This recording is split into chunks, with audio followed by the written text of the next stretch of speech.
Well, there you go.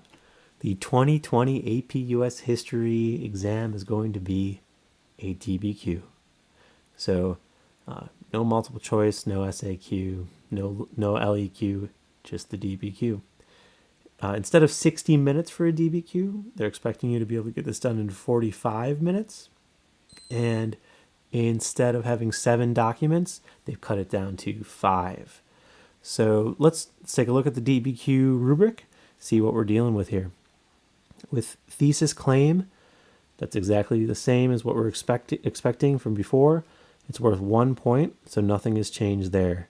So in the thesis, you're making a historically defensible claim. You are not just restating the prompt, but creating this argument. And then you're including the line of reasoning, which is how you're going to prove that your argument is valid. Contextualization stays the same, so still 1 point for describing a broader historical context relevant to the prompt. Evidence, this does have some significant changes. So here we go. It's out of 5 points. To earn the first point, it says uses the content of at least 2 documents to address the topic of the prompt. Okay, so we're used to using 3 documents there for this point. It's just going to be 2.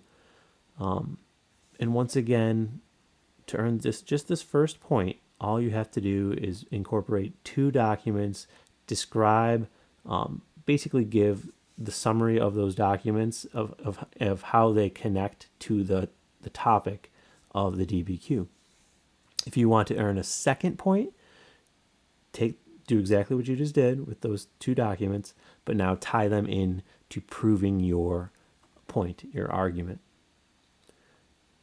So then a third point for evidence is supports an argument in response to the prompt using at least 4 documents.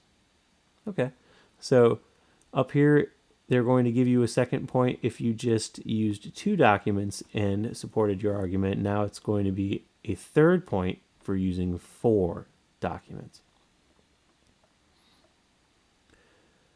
Usually they'd give you 1 point if you bring in evidence outside the documents.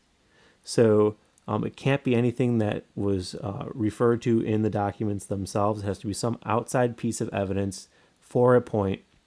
It says uses at least 1 additional piece of the specific historical evidence beyond that found in the documents relevant to an argument about the prompt.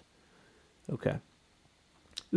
Instead of what we're used to with the previous 2019 version of the DBQ, you can get a second point here for bringing in a second piece of outside evidence.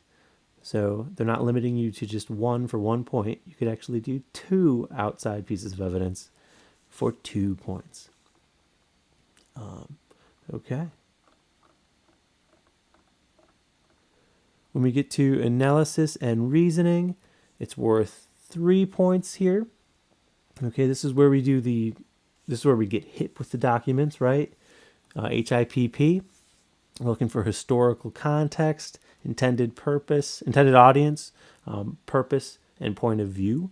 So how do those elements from any one of the documents back up your argument? Remember, you just have to pick one of those elements. So you're not doing HIP for the entire document, just one element of HIP, and then tying that in to proving your point. And you just have to do it with 1 document. So typically we've practiced with 3 documents because that was always the requirement, but this time it is 1 document only you have to do that for. So if you want to get a second point for doing the same thing, it says you could do that again. So for a second document, explain how or why the document's point of view, purpose, historical situation, and or audience is relevant to an argument. Great, so there's another little bonus point there that we're not typically used to. Okay, and then finally that unicorn point, the complexity point, is still there, just as expected. So it demonstrates a complex understanding of the historical developments that is the focus of the prompt using evidence to corroborate, qualify, or modify an argument that addresses the question. Okay, so this is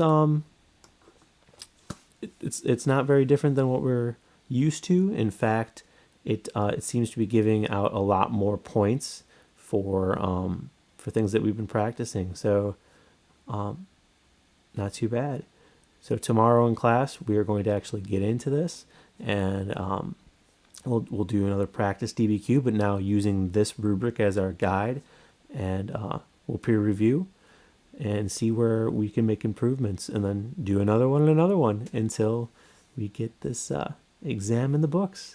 So really happy that we have this guide now and that we could see what's expected of us, and we're going to do awesome. So talk to you soon. You guys have a great one.